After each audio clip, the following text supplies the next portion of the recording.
हवेली का खूनी रहस्य, रूहानी ताकतें हमारे आसपास हमेशा मंडराती रहती है। उनकी एक अलग ही दुनिया होती है जो वास्तविकता में तो दिखाई नहीं देती, लेकिन कुछ अनहोनी घटनाओं से महसूस जरूर होने लगती है।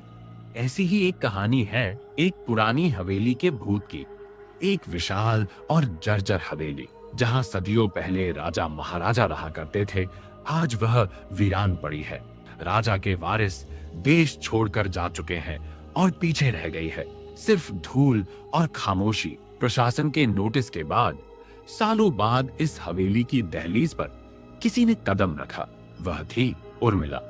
उर्मिला जो उसी राजघराने की वारिस थी। उसके साथ था उसका 8 साल का मासूम बेटा।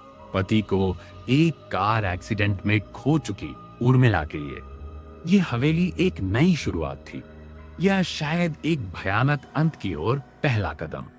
हवेली की साफ सफाई के लिए मजदूरों की एक फौज बुलाई गई।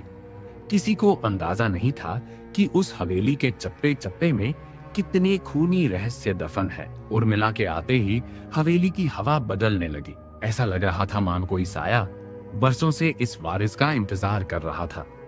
वो काली रात, एक रात उर्मिला अपने बच्चे के साथ गहरी नींद में थी। अचानक ठक, खिड़की से कुछ टकराया। एक पक्षी तड़प कर मर चुका था। उर्मिला की नींद खुली।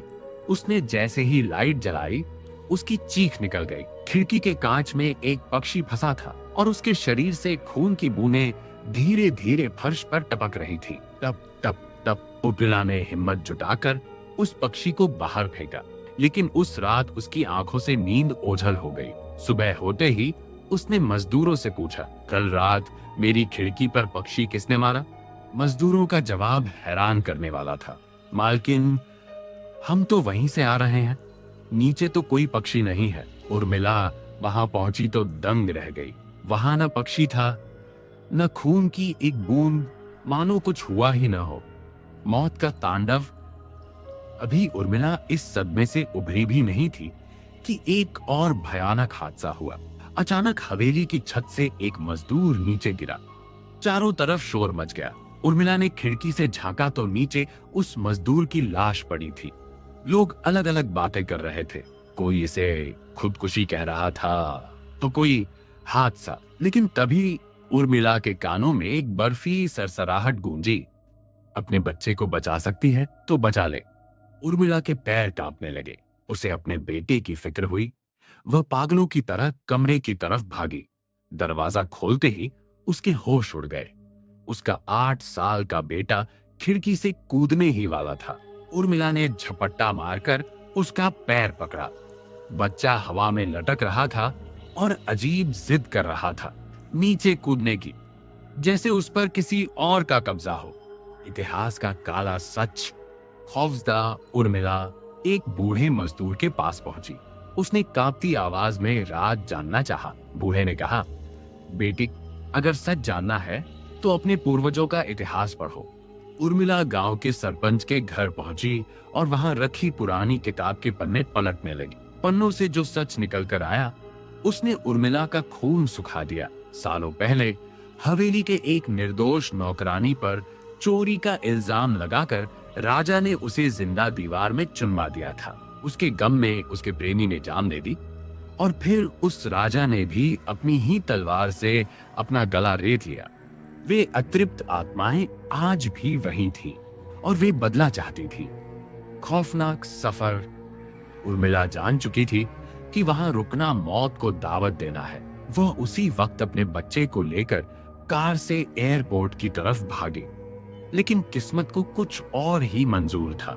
रास्ते में एक भयानक एक्सीडेंट हुआ और कार पलट गई। किस्मत से दोनों बच गए। सुनसान सड़क, घना अंधेरा और पीछे मौत का साया। तभी उसे एक पुलिस की गाड़ी दिखी। उर्मिला ने हाथ देकर गाड़ी रोकी। पुलिस ऑफिसर ने उन्हें गाड़ी में बैठाया। राहत की सांस अभी ली ही थी कि रास्ते में एक बूढ़ा आदमी गाड़ी के सामने गिर पड़ा।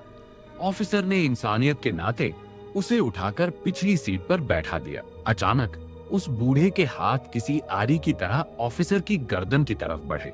ऑफिसर का दम घुटने लगा। उसने झटके से गाड़ी रोकी और अपनी गन निकालकर उस बूढ़े के सिर पर गोली दाग दी। धाए गोली सिर के पार हो गई, लेकिन वह बूढ़ा अब भी हंस रहा था। वह मर नहीं रहा था। वह इंसान नहीं, वही शैतानी साया था। उर्मिला बच्चे को लेकर बाहर भागी। ऑफिसर भी किसी तरह उसकी पकड़ से छूटा। तीनों अंधेरी सड़क पर पागलों की तरह भागने लगे। दूर कहीं एयरपोर्ट की रोशनियां चमक रही थीं। वे भागते रहे जब तक कि वे एयरपोर्ट के सुरक्षित घेरे में नहीं पहुंच गए। उर्मिला और उसका बच्चा बच तो गए थे, लेकिन उस हवेली में आज भी उन रूहानी ताकतों का पहरा है। वहां आज भी हवाओं में उन सिसकियों की गूंज सुनाई देती है। कैसी लगी ये कहानी? वीडियो को लाइक करें, शेयर करें और हमारे चैनल को सब्सक्राइब करें। हमारे साथ बने रहने के लिए बहुत बहुत धन्यवाद।